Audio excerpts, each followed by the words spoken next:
Our next panel is called The Ideal Diet for Health, and it features people that I want to not read your bio. You can go to our website for their bio. I want to tell you why, of all the people in the United States that we could email and say, would you like to speak at our conference, why we thought that we should ask these people.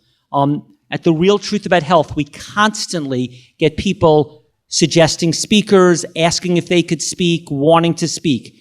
And we try to be as polite and respectful to everyone as we can, but we've been obsessed with only having a very carefully selected group of people that we think is appropriate to present information to you. So I want to tell you who these people are and why we selected them.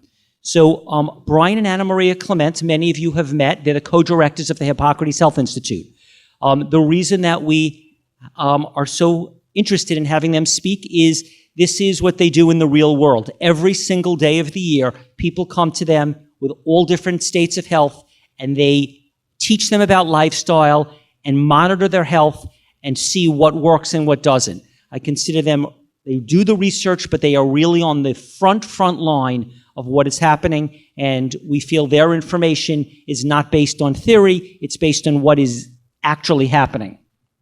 Next, Dr. Pam Popper, who you also saw speak yesterday and who is speaking again tomorrow. Dr. Pam Popper is a naturopathic doctor who combines the best of everything. She deals with real people in the real world. She does all the intense research to know what's going on, and she has no agenda. She does not doesn't do surgery. She doesn't have any benefit by telling you to do one thing or the other. She gives the best advice she's open to anything. If it's medical, if it's natural, she's open to it, and she provides you the most accurate information available, and she's unbiased. She's not connected to any industry. She's looking out for you. Dr. Alan Goldhamer is got a very unique background that no one else in the United States that I know of has. He basically runs a facility called, I think it's called True Health. Is that True North? True North. And what they do there is they teach lifestyle, but one specific thing that he has experience with, aside from diet and lifestyle, is he has supervised over 20,000 people on water fasts. So that is a very unique experience, and they've all been done safely. Everyone has come out of it okay. So this is, quite a unique experience, and we are very interested to hear his point of view and what he knows. Last, Dr. Michael Klaper. This is also a person who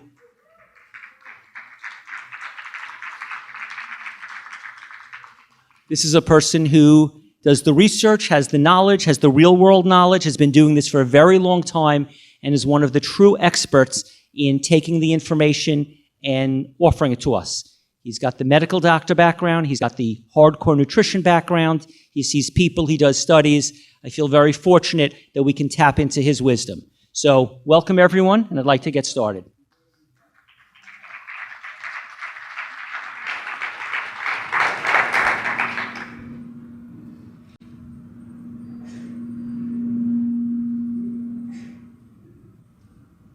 Okay.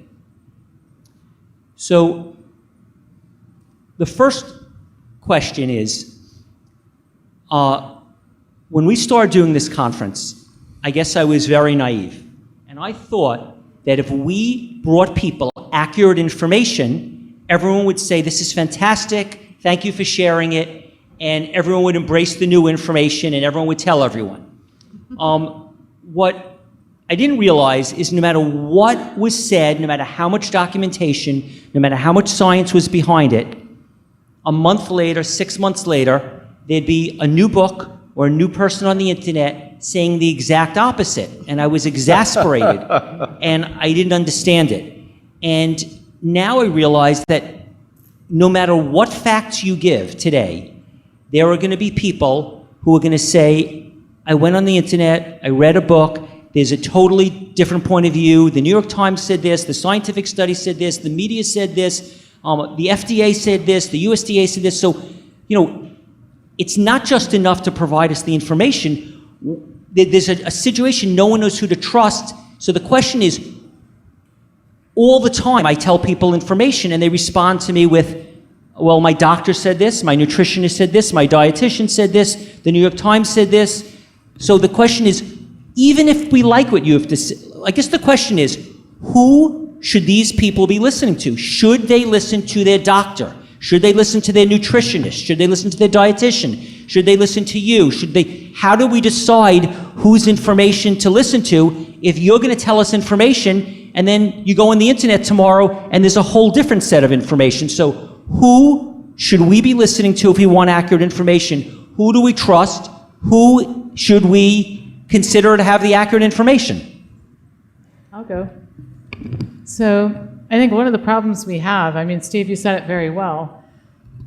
We have a problem in that people think that they should find a guru to listen to, all right? And so in looking for the guru, you get into the he said, she said, my doctor, your doctor, my neighbor, your best friend, my coworker's best friend's uncle's mother's boyfriend says. And this is a circular thing that can never lead anywhere except more confusion, all right? So we have a problem in medicine. We have big problems in medicine. And definitely one of the problems is inaccurate information, but it's a two-way street. In other words, if consumers are going to passively receive information and believe the strongest personality, the loudest voice, good news about their bad habits, they like that too, So if the consumer is going to passively receive information and act on it without any verification, then the consumer is going to continue to get hurt. And that's why what we do is informed medical decision making. We believe that it is imperative for consumers to learn how to evaluate information, not just listen to what I say, but learn how to evaluate information.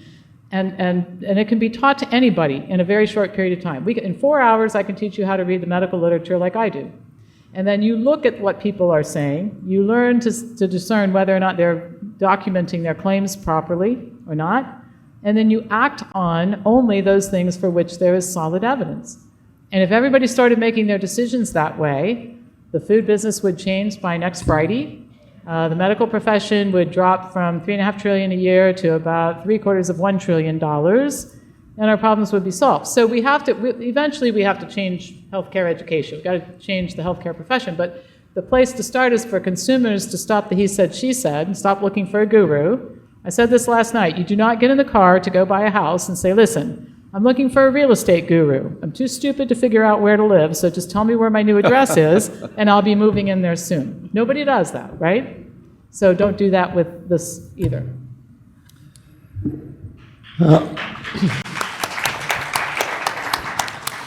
There's a lot of people profiting off this confusion that Stephen described. But the reality is, if you take a step back, there's very little difference in what is currently being advocated by pretty much everybody from the USDA and to most people in responsible nutrition. And that's our diet should be, the vast majority of what goes down our gullet should have grown out of the ground. We should be eating a plant-based diet.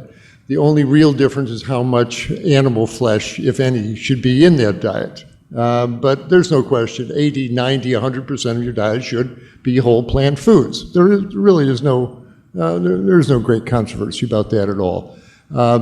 As you'll hear on my talk tomorrow on vegan nutrition, I think the ideal amount of animal products should be in the human diet is 0, and I'll be talking about why I believe that. But no, you want to eat a whole food plant-based diet. We'll be talking about B12 and vitamin D and iodine and all that stuff tomorrow, how to do a whole, completely plant-based diet properly. But you should be eating a plant-based diet with B12 supplementation, and go out for a walk every day, drink water, and laugh a lot, and stay out of the clutches of people like me as much as you can. That's not true. So the person that's in the best position to make decisions that's in your Closer to the mic, closer to the mic. Okay. I said that the person that's in the best position to make the best decisions that's in your interest is you. So the most important advice would be to get yourself broadly educated, and then make the decisions you feel comfortable with. That's all you have to say, and he's correct.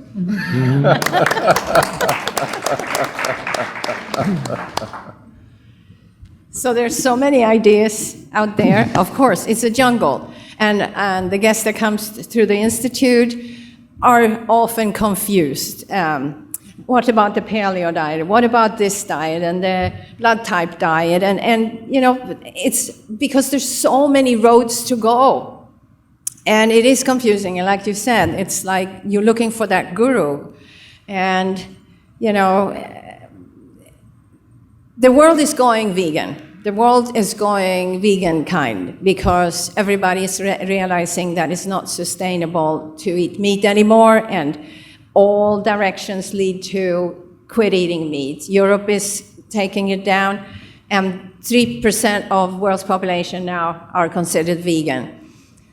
That is just the beginning. So when you're looking for somebody to follow, then I think you should follow people that have a long record, that lives the lifestyle. If I want to heal my diabetes and I come to somebody that has diabetes, would I want to follow them? If I want to lose weight and I come to somebody who has not been able to lose weight, would I follow them? So that would be my first thing. Thank you. Well, she abruptly stopped there. I don't know what happened. We all do. Well, I concur with you. I think, let's talk about the social concern I have, that we're lost.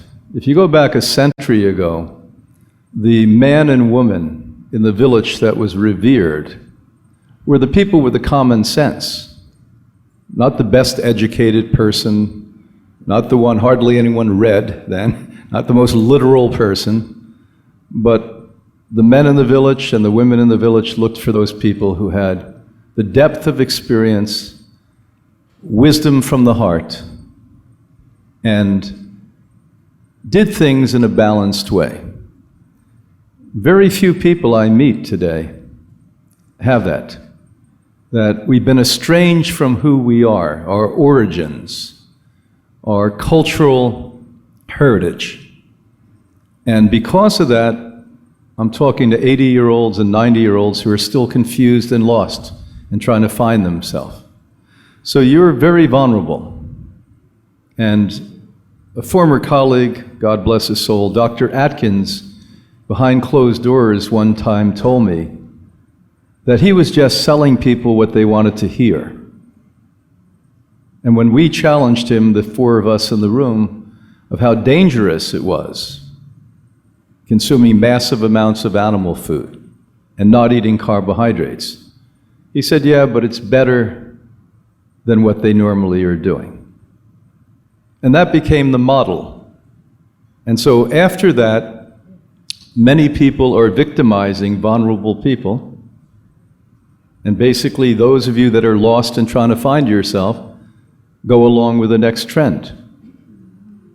Most so-called alternative doctors I know, every other week or every other year, they change their idea. Now they're all on the paleo kick. The last 5 years, it was the blood type kick. And this is what I've seen, that there's a lack of value-driven decisions. There's a lack of wherewithal that people consistently do something and tweak it and improve it as we go along.